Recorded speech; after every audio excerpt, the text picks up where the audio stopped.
Hey everyone, today I'm going to be reviewing Anaal Nathrakh's latest release, Vanitas. Just quickly I want to say, between this and the Rollos Massey review, I've realised I need to work on my pronunciation somewhat, but this time instead of constantly mentioning it, I'm just going to do my best and keep my mouth shut.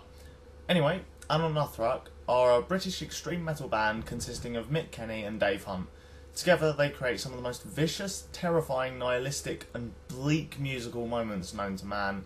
Whenever I'm describing Anaal Nathrakh's sound to someone who hasn't heard of them before, I always say imagine black metal sounds and core features chucked in a mixing pot, with death metal and grindcore and industrial sounds also thrown in there, but then they don't stop there. On top of this they pour in some gore, some grit, some filth, and just not very pleasant mixing materials. That is always the vibe that I get from this band, and this band do this mix in such a way that is incredibly unique and unrivaled.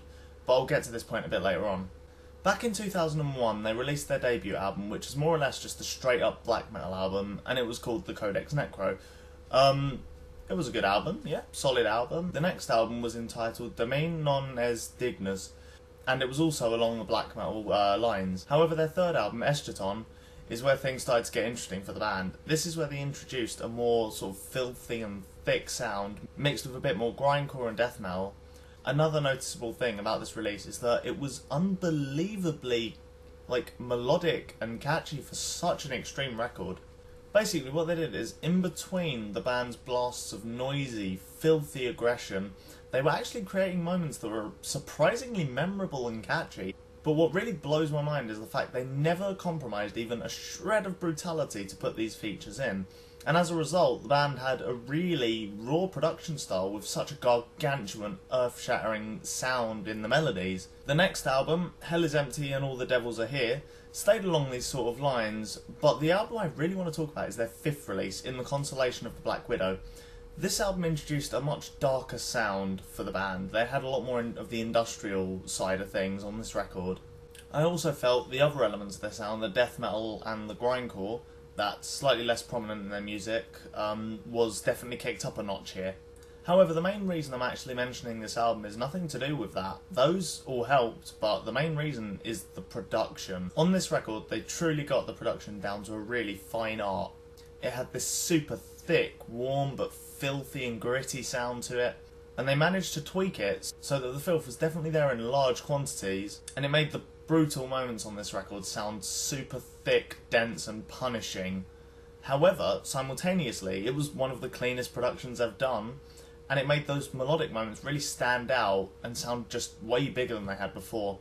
They sounded absolutely amazing, and as a result, they had produced an album that was packed with some of the most disgusting and stomach-churning music that's ever been written in metal, while staying super melodic and catchy, which is one hell of a feat considering how extreme this record was. Now for me, this album is the best in their discography by quite a large shot, and the way it mixed brutality and melody is completely unrivaled and unique, back to what I was saying earlier on. The next album, Passion, which dropped last year, was unfortunately the first record these guys had released that I didn't really enjoy that much. Aside from the introduction track, which was a great track that would fit perfectly onto the previous record, it just didn't do a great deal to grab me or really engage or immerse me. It was a bunch of what I felt were kind of rehashed riffs that didn't sound really that great or memorable. The best example of this is the second track, Drug Fucking Abomination. It's a 7-minute track that just went through a bunch of riffs that felt like they dragged on a bit. The first 3 minutes were really dull, sort of mid-paced riffing, and the mid-section they really let loose on this track, but it just sort of dragged out in my opinion. It was unnecessarily long. So anyway, as you can probably tell, this new album has a lot to live up to. But anyway, on to their 7th album, Vanitas. Now the album opens up with the track The Blood Dime Tide, and it opens with some very creepy vocals, that's clearly a sample. Then it goes into some very traditional Anaal Nathrakh black metal grindcore blasting. Something I noticed on this album actually is they're taking a bit more influence from the black metal side of their sound. It has a much colder sound to it, especially in terms of the guitar tone above all else. Another thing I noticed across this record is that sadly they have really cleaned up the production. That's not to say it isn't still a gritty, dark, grim adventure. The band's playing still really carries that vibe across especially in the vocal delivery with those super distorted, wretched vocals. I just feel that the production is going for a more sort of cold, calculated black metal sound, as opposed to the very thick, warm and stomach-churning production of Black Widow. Now I must say, this opening track sort of passed me by a bit. It was decent. I just felt like they didn't really do anything particularly new or interesting. It was definitely an Anaal Nathrakh sound that I've heard before. However, the next track, Forging Towards the Sunset, definitely demonstrated some really, really great, brutal riffing, and it had a very nice song structure, which is kind of new, with a great melodic chorus in classic Anaal Nathrakh style. Ultimately, I feel like after the first song disappointed to a degree, felt this song really picks up the pieces and really picks up the pace. And one of my favourite things on this record is the end of this track. It ends on this really, really distorted, wretched scream that's just dragged out for the last 30 seconds with nothing else happening around it. And it's just so chilling. It really kind of reminds me of the drone metal outfit Sun's cover of Immortal's song Cursed Drums of the Winter Demons. I'm not too sure why. I think it's because it just has that super cold production about it. And what Sun did for that song is recorded Arctic winds, so it kind of makes sense. Also, the vocals of Anaal Nathrakh kind of remind me of Sun's anyway. Now, in context of the previous song I just spoke about, there's something I want to mention about this record. I feel they've really kicked up the songwriting. It feels like the songs have a more clear structure that's just really nice, and it flows really smoothly, which, to be fair, isn't something they haven't had before. I just feel it's a notch above the rest on this record as opposed to the others. The next song, To Spite the Face, is another song that demonstrates amazing riffs, and something to note about it is that the cleaner production on the guitar work really shines through here. As a result of this production, the guitars create a lot of melody that can be remembered, which is very nice. And also, another thing I want to mention is that on this record, again, I feel like the guitar work has really stepped up, and that's not to say the guitar work was bad before. It certainly wasn't, but I just feel like they've gone another notch up again. Another thing to note about this song is that it's absolutely masterfully paced. There's moments where it really does slow down the tempo, and it just picks up really well, and it's just an amazingly paced song. Some other tracks in this vein to mention would be Incolio Quiz Taut Finis Iki Bass, which is just an absolute riff beast with some incredibly chilling vocals, and it has an incredibly melodic, catchy chorus with a great riff to surround it, constantly changing up and bringing in new riffs, great melodies again, seriously amazing, super melodic guitar solo towards the end that really sticks out. At this point, something I want to say about the record is that it has a slightly bigger focus on melody than their previous efforts, and also there's a lot more death metal riffing as opposed to the absolute blasts of grind, despite the fact that they are still definitely there. The next track, You Can't Save Me, So Stop Fucking Trying, opens with a really noisy assault of electronic drums and super tortured vocals over the top,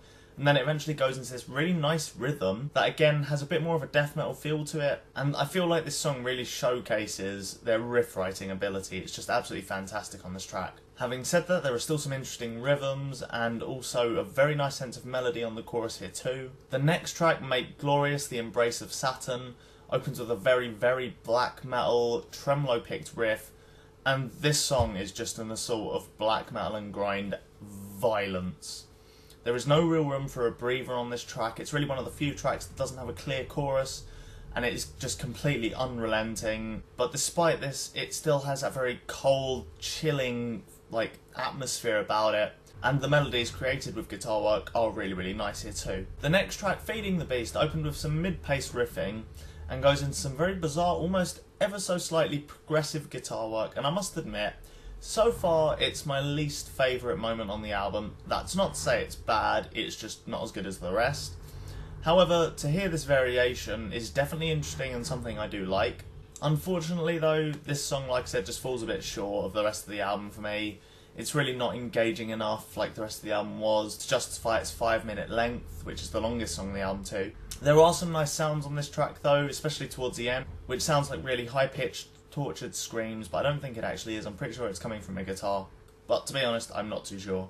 Another thing about this record that I kind of liked is something they've experimented with that definitely hasn't been on their previous albums, and it kind of adds to the whole cold and calculated feel.